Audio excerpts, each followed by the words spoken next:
తిరుపతిలో అత్యంత వేడుకగా జరిగే తాతయ్యగుంట గంగమ్మ జాతరకు సర్వం సిద్ధమైంది. ఎమ్మెల్యే ఆరణి శ్రీనివాసులు, శాప్ చైర్మన్ రవి నాయుడు కూటమి నేతలతో కలిసి జాతర ఆహ్వాన పత్రికను ఘనంగా ఆవిష్కరించారు. మే 5వ తేదీ రాత్రి చాటింపుతో ప్రారంభమయ్యే ఈ జాతర మే 13వ తేదీ తెల్లవారుజామున విశ్వరూప దర్శనంతో ముగియనుంది. మే 12న ప్రధాన జాతర వేడుకలు నిర్వహిస్తున్నామని, భక్తులకు ఎటువంటి అసౌకర్యం కలగకుండా అన్ని ఏర్పాట్లు చేస్తున్నామని ఎమ్మెల్యే తెలిపారు. టీటీడీ సహకారంతో ఆలయ ప్రాంగణంలోని పెండింగ్ పనులను త్వరితగతిన పూర్తి చేస్తామని హామీ ఇచ్చారు. అదే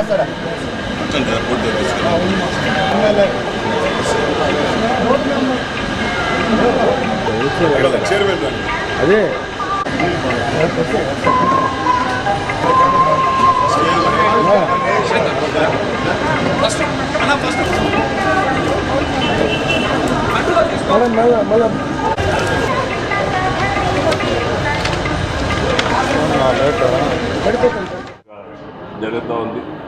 ఈ యొక్క గంగమ్మ తల్లి జాతర ఇది తిరుపతి నగర వాసులకు అందరికీ కుటుంబ సభ్యులకు ఎక్కడున్నా ఈ జాతరకు కుటుంబంతో సహా ఉంది. ముఖ్యంగా తిరుపతి తెలిసిపోయిన గుడి నిర్మాణాన్ని దాదాపు 3 కోట్ల రూపాయలతో శాంక్షన్ చేసి, అది కూడా స్వయాన వెంకటేశ్వర స్వామి చెల్లెలు గంగమ్మ తల్లి కాబట్టి అందరూ కూడా దీనికి ఏకగ్రీవంగా కేటాయించడం జరిగింది. ఖచ్చితంగా కూడా బ్యాలెన్స్ వర్క్లంతా కూడా పూర్తి చేస్తామని కూడా తెలియజేస్తున్నాం.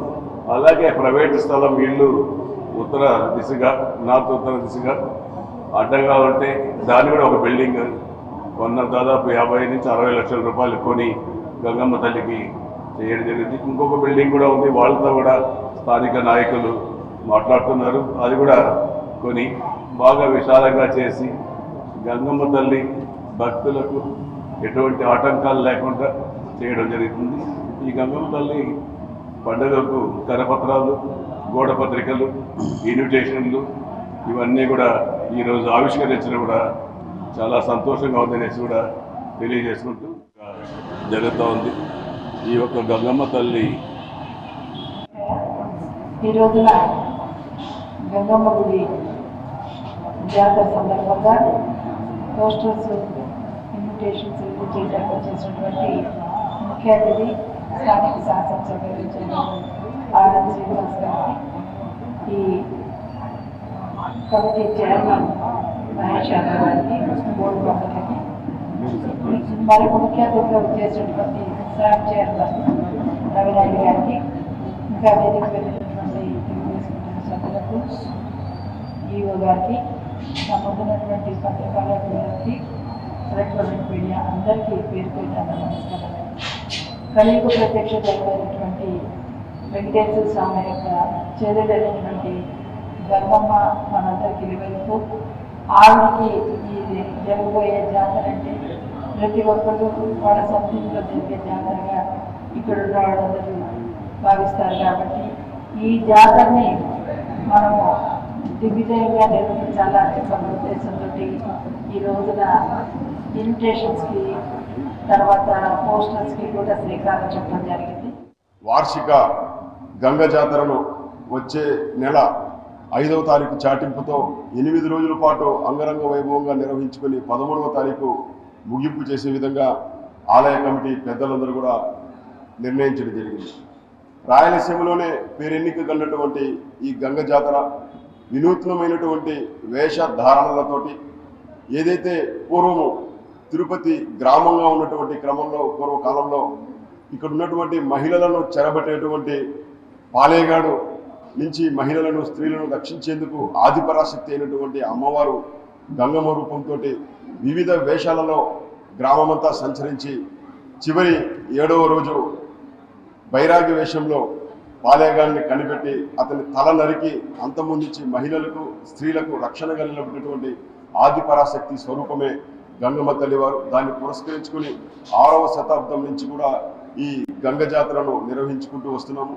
ఇక్కడ జరిగేటువంటి తంతు క్రతువులు దేశంలో ఎక్కడ కూడా ఈ రకమైనటువంటి వేషధారణ కానీ, ఇక్కడ చేసేటువంటి పూజా విధానం కానీ ఎక్కడా కూడా జరగదు. మరి ఇలాంటి కార్యక్రమానికి రాష్ట్రం నలుమూలల నుంచి ఇతర రాష్ట్రాల నుంచి కూడా భక్తులు ఇచ్చేస్తారు కాబట్టి అందరికీ సౌకర్యవంతంగా ఏర్పాట్లు చేసి ఈ ఏడాది అంటే తిరుపతి గ్రామంలో ఉన్న ప్రతి ఒక్కరూ ఊరు మొత్తం కలిపి చేసుకునే జాతరగా అందరం కలిసి అంగరంగ వైభవంగా నిర్వహించుకుంటామని. అమ్మవారు గ్రామదేవత. ఆ రోజుల్లో గ్రామదేవత స్త్రీలను రక్షించడానికి సాక్షాత్తు దుర్గమ్మ తల్లి అవతారమైన మన గంగమ్మ జాతర ప్రజల జాతర. ఇక్కడ ప్రజలందరూ కూడా ఎవరైతే వాళ్ళ తరతరాలుగా తిరుపతిలో నివసిస్తూ వస్తున్నారో వాళ్లకు అద్భుతమైన అమ్మవారి ఈ యొక్క జాతర అందరూ కూడా ప్రజలు చేసుకునే జాతర. రాష్ట్రంలోనే ఇది అత్యధిక ప్రాచుర్యం కలిగిన ఒక గ్రామ జాతర. ఈరోజు నగర జాతరగా ఉండి మన సోదరులు మహేష్ యాదవ్ గారి ఆధ్వర్యంలో ఈరోజు అందరు కూడా రేపు నెల జరగబోయే చాటింపును మొదలుపెట్టి 13వ తేదీ గంగ జాతర ఆఖరి రోజు వరకు అంగరంగ వైభవంగా ఈ యొక్క జాతర నిర్వహించడం జరుగుతుంది. అలాగే అన్ని విధాలుగా అందరూ సహకరిస్తూ గ్రామ ప్రజలు తిరుపతి ప్రజలందరూ కూడా ఎంతో ఉల్లాసంగా ఉత్సాహంగా జరుపుకునే ఈ యొక్క గ్రామ జాతర అద్భుతంగా జరగాలని అన్ని సహకారాలు అందరూ అందించాలని కోరుకుంటూ జై గంగమ్మ తల్లి. అమ్మవారు గ్రామదేవత. ఆ రోజుల్లో గ్రామదేవత స్త్రీలను రక్షించడానికి సాక్షాత్తు దుర్గమ్మ తల్లి అవతారమైన